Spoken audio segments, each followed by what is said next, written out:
Hello, everyone, and welcome. Today, I'm going to tell you 3 separate stories, all united under the theme of stranger than fiction. I mean this sincerely. These narratives are incredibly diverse, ranging from the almost comical to the intensely dark and tragic. Regardless of the theme, I know you'll find these accounts absolutely captivating.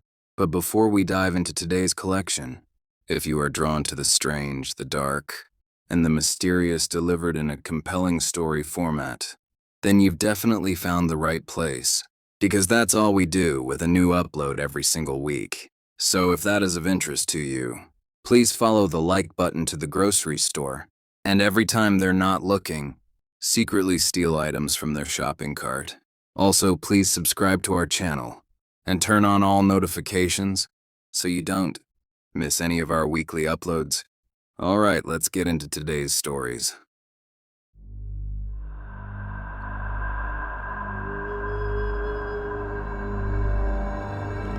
Part 1. The Case of the Identical Doppelgangers. One morning in October 2015, a receptionist sat at her desk at a prestigious sports medicine center in Birmingham, Alabama. She worked for the renowned orthopedic surgeon, Dr. James Andrews. Due to Dr. Andrews' fame, his schedule was perpetually packed, and the receptionist's primary role was to constantly monitor and manage it to prevent conflicts.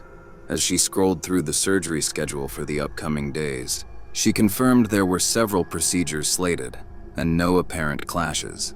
She then moved on to the next part of her job, alerting upcoming patients about their surgeries and confirming all their information and timing were correct.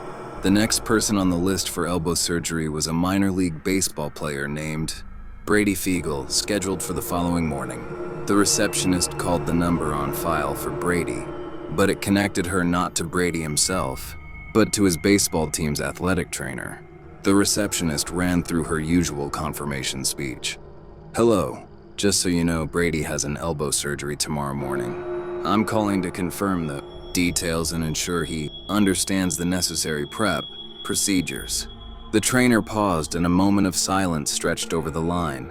Then he responded, "There must be a mistake, because Brady already had that surgery." The trainer explained that their Brady Fiegel had undergone the exact same procedure 6 months earlier, forcing him to sit out the entire season.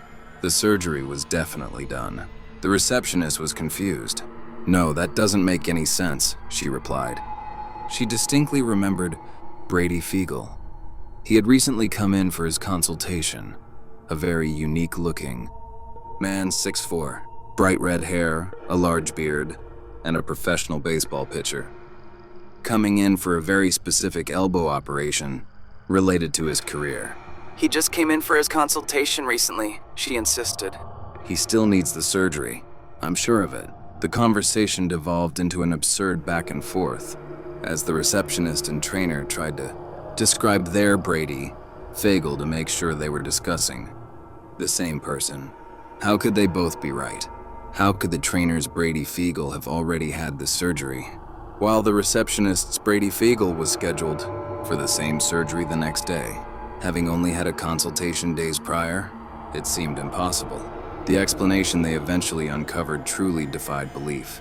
It turned out that they were both correct. Dr. James Andrews was indeed scheduled to perform an elbow surgery on a 6'4", red-haired, big-bearded minor league pitcher named Brady Fiegel the following morning. And Dr. James Andrews had also performed the exact same surgery 6 months earlier on another 6'4", red-haired, big-bearded Brady Fiegel, who was also a minor league baseball player, also a pitcher, and also injured his elbow. There were literally 2 Brady Fiegels who did not know each other, who looked exactly the same, had the exact same unique job, went to the same specific clinic, and were getting the same specific surgery at roughly the same time. The clinic had simply confused the two and accidentally used the wrong specific clinic, and were getting the same specific surgery at roughly the same time. The clinic had simply confused the two and accidentally used the wrong Brady Fiegel's contact information when attempting to confirm the next day's procedure. It was only because of this scheduling error that the two men learned of the other's existence. When they finally met, they were spitting images of each other, sharing the same name, job, and injury. The coincidence was astounding. Unbelievably, they decided to undergo a DNA test, thinking they simply had to be related. The results? They were not related at all. They are simply perfect, unrelated doppelgangers. Self-promotion intermission section omitted for rescripting. Part 2, Drowning in the Elevator, Tel Aviv 2020. Around 1:30 p.m. on January 4th, 2020, 25-year-old Stav Harari and her boyfriend, Dean Shoshani, looked out the window of their apartment in Tel Aviv, Israel. Their apartment was on the top floor of a brand new complex, and their view of the neighborhood was completely obscured by a horrific thunderstorm. Torrential rain and hail blasted against the glass.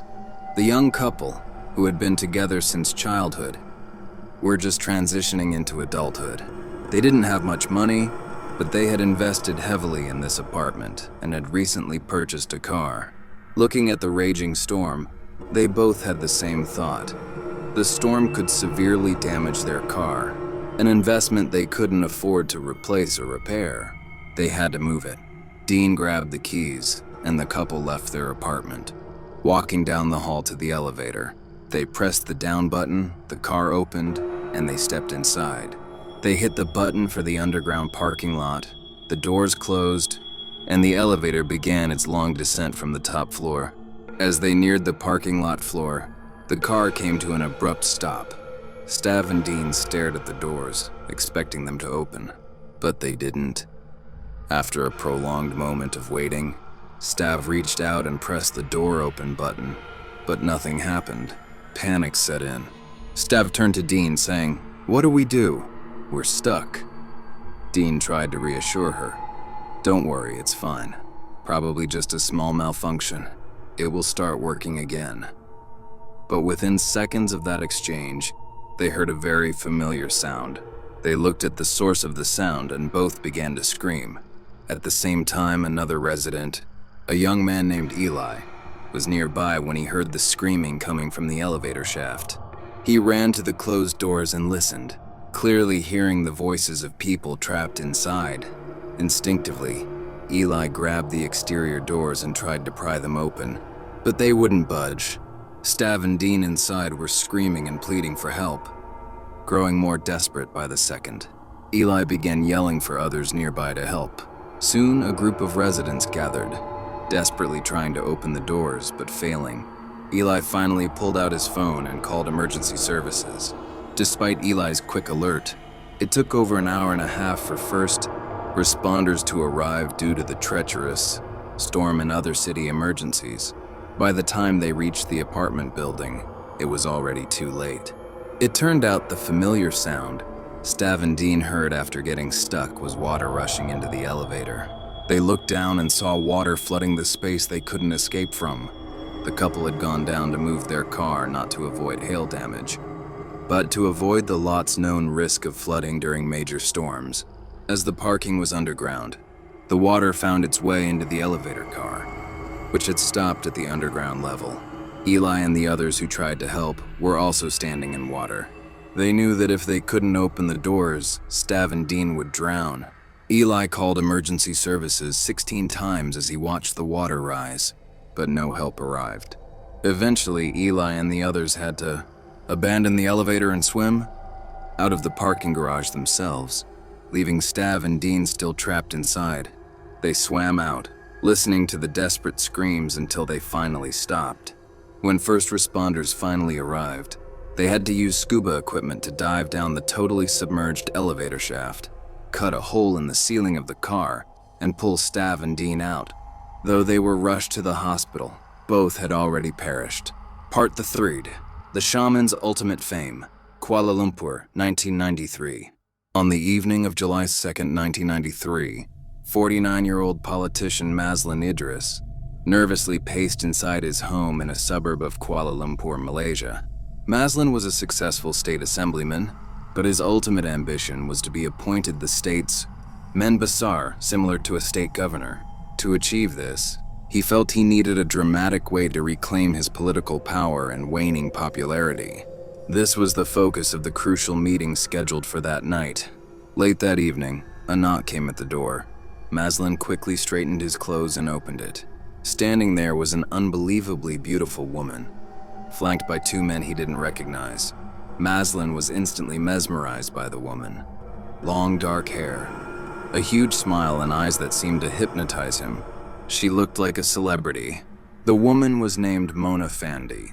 To some extent, she was a celebrity. In the 1980s, she had released a popular pop music album in Malaysia. By the early 1990s, Mona had retired from singing and launched a second career that made her even more famous. She was a highly sought-after professional shaman. In Malaysia at the time, shamanism was popular and mainstream. Shamans claimed supernatural powers to heal, bring prosperity, and influence destiny. It was common for powerful figures like politicians to hire them to leverage their powers for political gain. Maslin saw Mona, arguably the most famous shaman in the country, as his meal ticket to reclaiming power and becoming the Menbesar. Maslin excitedly welcomed Mona and the two men, her husband and assistant, into his home. Starstruck, he nervously rapid-fired questions about how quickly he would see results and the success rate of her rituals. Mona simply reached out, placed a hand on his shoulder, and with a dazzling smile calmed him. "It's okay," she said. "Why don't you show my husband and my assistant the room where we will perform the ritual tonight?" Maslin, chastened, led them to a vacant room he had prepared. The assistant immediately began spreading flower petals across the floor, while Maslin finalized the payment with Mona's husband, the equivalent of tens of thousands of US dollars. To Maslin, the cost was irrelevant. The potential power was priceless. Once ready, Mona led Maslin into the petal-covered room. She instructed him to lie down on his back in the center. He did so, looking up at Mona, her husband, and the assistant. Mona, smiling right at him, commanded, "Close your eyes and clear your mind. Focus only on your desires for the future, the riches you want to come to you." Maslin closed his eyes and vividly pictured himself gaining political power, popularity, and his dream job. Mona encouraged him. Good, good. Keep going. Now picture riches raining down from the sky onto you, symbolizing you receiving everything you desire. Maslin followed the instruction, picturing gold and silver falling. He became so fixated that he swore he could literally feel the gold and silver hitting his body. That feeling was the climax of the ritual. A little over a year later, on September 12, 1994, the famous shaman Mona Fandey glided through a crowd of photographers outside Kuala Lumpur. Dressed impeccably, she feigned aversion to the attention, though she craved it. The ritual she performed on Maslin had made Maslin incredibly famous, and in turn made Mona even more notorious. Paparazzi clamored for her photo. Mona, who had always been chasing fame since her pop album hit the charts, had finally achieved true icon status in Malaysia. She thought to herself, "My plan has worked perfectly." But Mona was not famous. She was infamous. The ritual she performed on Maslin was an execution. When Maslin was lying on the floor with his eyes closed, fixated on the reigning riches, Mona grabbed an axe, raised it, and brought it down into his chest. This ritualistic murder was designed to lead to power and fame, not for Maslin, but for Mona herself. Maslin became known as her victim, but Mona became the talk of the entire country, an attractive woman who was also a serial killer. The sensational dichotomy generated constant news coverage, and Mona reveled in it. When Mona was maneuvering past the paparazzi, she was walking to her murder trial. Every day, she treated the walk up the steps like her personal red carpet, dressing in lavish outfits and smiling for the cameras. She was ultimately convicted and sentenced to death, along with her husband and assistant. On the day of her execution, as she was led to the gallows, she continued to flash smiles at the photographers. She was totally unfazed by her imminent death, having achieved the incredible notoriety she always sought. Her final words just before the noose was tightened were, I'll never die. Thank you so much for watching. Let me know what you thought of today's episode in the comments. And remember, we have hundreds of videos for you to binge right now. But if you're looking for a recommendation from me of that one video that's worth your time, well, it's this one right here. So give it a watch. Alright, until next time, see you.